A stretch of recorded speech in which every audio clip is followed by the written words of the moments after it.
Hello, welcome to smile and explore and welcome to Odaiba. দেখতেই পেলে rainbow ব্রিজের rainbow কালারের লাইট একদম জ্বলে গেল, আর তারপরই প্রচুর প্রচুর বাজি পোড়ানো শুরু হয়েছে। তো জাপানে গরমকালে এবং শীতকালে দুটো সময়ই বিভিন্ন রকমের ফায়ারওয়ার্কসের আয়োজন করা হয়। তো মানে বাজি পোড়ানো সোজা কথায়।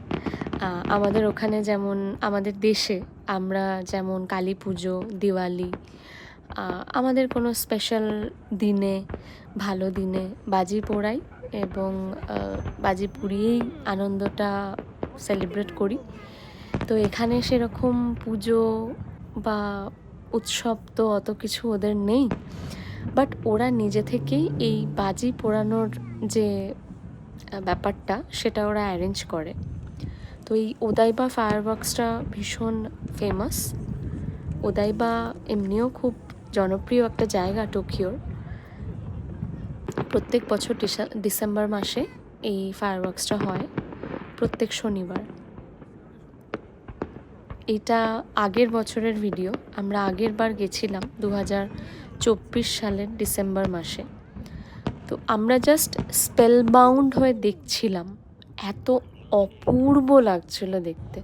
তোমরাও দেখো, হয়তো তোমাদের ভীষণ ভালো লাগবে দেখে। দেখো, জানিও কেমন লাগলো, কমেন্ট করো, আর অবশ্যই ভিডিওটা দেখো, জানিও কেমন লাগলো।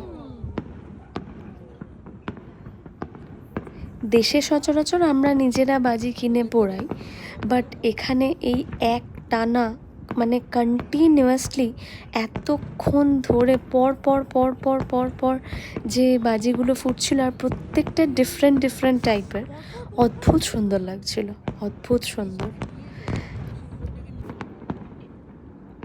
যাই হোক, চলো এই বাজি পোড়ানোটা দিয়ে এই ভিডিওটা প্রায় শেষ করছি। জানিও কেমন লাগলো, আবার পরের ভিডিওতে অবশ্যই দেখা হবে।